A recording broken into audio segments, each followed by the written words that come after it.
Well, here's my position in clear terms. I don't think anyone can understand this unless they have children. I truly don't. I think that people who have not had children, raised children, can understand what we're talking about when we say we don't want our children brainwashed. Let me explain why.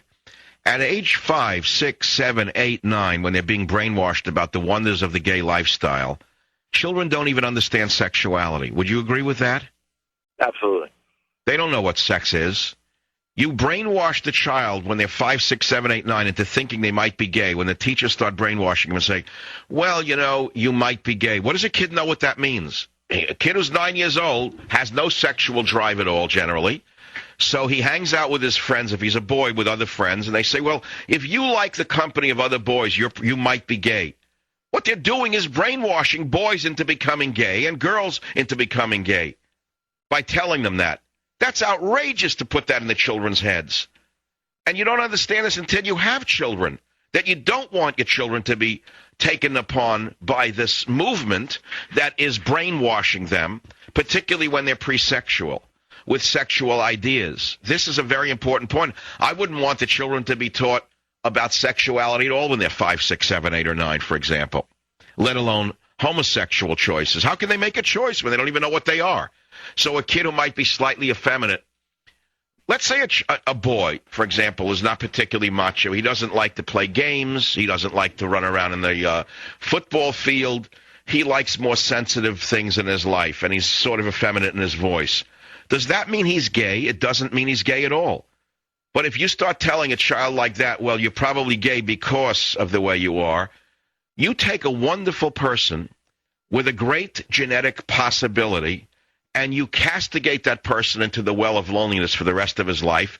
Moreover, you deny the human gene pool of some very valuable DNA. And I want to keep repeating this. I have said this for 15 years, as long as I'm in the radio. One of the reasons America is suffering right now is because so many people who are gay have not had children. You heard me. That's exactly what I mean, and I want to repeat it. Some of the most wonderful genetic material is going to waste. And I will say that until you finally understand me. You know, in the past, if people had certain inclinations, they usually got married anyway owing to social pressure, and they usually had children anyway owing to social pressure, and they would practice their proclivities on the side. But because the set and the frame of our society has been so altered, where the criminal is now revered more than the cop, where the killer is more revered than the priest, people have come to think that being gay is actually superior to being heterosexual, and not having children is somehow a more advanced way to live. I don't want to go into the details of what I'm saying to you, but I think you get it in broad strokes. And I'll just repeat my main point, is that so many thousands, if not millions, of people who are openly practicing the gay lifestyle and who have condemned themselves to not have children and who have cut off their DNA from the human pool have so denied humanity in so many ways. And I want to say that until you finally understand, it's a loss, in other words. It's a tragic loss to our society and to other societies. And for that reason alone, I would discourage so-called homosexual marriage. And I think I've made a very able point. And I think I made a point in a way that can be taken only in one way, which is a positive way. That's how I see this. I'm going to diverge and digress for a moment. One of my favorite books that saved me was called The Importance of Living by Lin Yutang. If you've been listening to my show for 15 years or some part of it, I told a story once that when I was 18 years old, I found this book in a friend's his father's library. And I started reading it, and I was going through my sufferings of young worth, a period of, woe is me, what's life all about? And there was a chapter in there by Lin Yutang called The Chinese Family Ideal that put me straight and put me on the right road. And it was about the Chinese family ideal, and it's so beautiful that I think I'm going to read pieces for you. He writes, it's a well-known fact that Chinese society and Chinese life are organized on the basis of the family system. This system determines and colors the entire Chinese pattern of life. Whence came the family ideal of life? And he goes on and he answers. He said, with its tremendous emphasis on the husband-wife relationship as the foundation of all human relationships, on filial piety toward parents, annual visits to ancestral graves, ancestor worship, and the institution of the ancestral hall. And he goes into Chinese ancestor worship, which we're not here to discuss. But he talks about man and woman in an interesting way. And he says God took a handful of mud, molded it into human shape, and breathed into its nostrils a breath, and there was Adam. But Adam began to crack and fall to pieces. And so he took some water, and with the water he molded the clay. And this water which entered into Adam's being was called Eve. And only in having Eve in his being was Adam's life complete. At least that seems to me to be the symbolic significance of marriage. Woman is water and man is clay, and water permeates and molds the clay. And the clay holds the water and gives it substance, in which water moves and lives and has its full being. He then talks about midlife between a man and a woman. Madame Quan, wife of the great Yuan painter Zhao Mengfu, and she herself was a painter. But in the middle of their lives together, his attraction to his wife began to diminish, and he was thinking of taking a mistress. And his wife of many years, Madame Quan, wrote the following poem, which touched his heart and changed his mind. "Twixt you and me, there's too much emotion. That's the reason why there's such a commotion. Take a lump of clay, wet it, pat it, and make an image of me. And an image of you, then smash them, crash them, and add a little water. Break them and remake them into an image of you and an image of me. Then in my clay there's a little of you, and in your clay there's a little of me, and nothing ever shall us sever. Living will sleep in the same quilt, and dead will be buried together."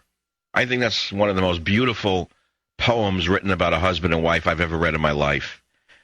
And I don't hear this anywhere. I don't hear anyone celebrating man and woman. I don't hear anybody celebrating marriage and family. I don't hear anyone celebrating family and children and ancestors. I hear none of this. We're living in a very unbrave new world, and it ties right into our political structure. Our political structure has also evolved into something it was never meant to become in this country. It has been tried before. The system that Obama is trying to impose upon us to bring it down to brass tacks is really not an American system. This system, by the way, is not limited to Obama. It was started a long time ago in this country. And I have used the phrase the neo-Marxist system of Obama, and I use it again and again. When have you heard this president, or the last president for that matter, after the first few years of Bush, after he used the evangelicals to get to the presidency, when did he last, let's go back to Bush, really fundamentally talk about the sacred bond of man and woman, the sacred nature of the family? I didn't hear much of it from Bush. Maybe he did it. Maybe I missed it. Maybe I had the chicken pox when that lesson was given. I don't remember him talking about it. I believe most politicians use various groups until they don't need them, and they have no fundamental beliefs of their own, or if they do, we don't know what they are. But Obama is a married man to a beautiful woman called Michelle. He has 2 beautiful children. Why doesn't Obama ever discuss the beauties of marriage? You would think that a man who is married himself, in particular for the black community, you heard the caller earlier, why doesn't he talk about the beauties of marriage and the beauties of family? Well, I'll let you figure out why. Let you figure out what forces and influences are controlling every power structure in the Western world today. The Chinese Family Ideal by Lin Yutang in the book The Importance of Living. But I don't understand why relegating same-sex couples to domestic partnership doesn't work. I still don't understand that. Domestic partnership doesn't give them the same rights as a marriage does. Bob, I want to ask a side question because we'll disagree on this. When did your daughter know she was not heterosexual?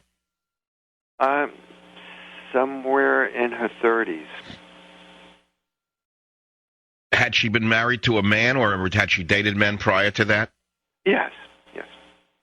All right. Well, this is something that's going on, and it goes back to my fundamental point, which is that when you make something too accessible, you remove too many people from the normal track of marriage and family. When I was a kid, you had to get married, and you had to have children. That's how society goes forward.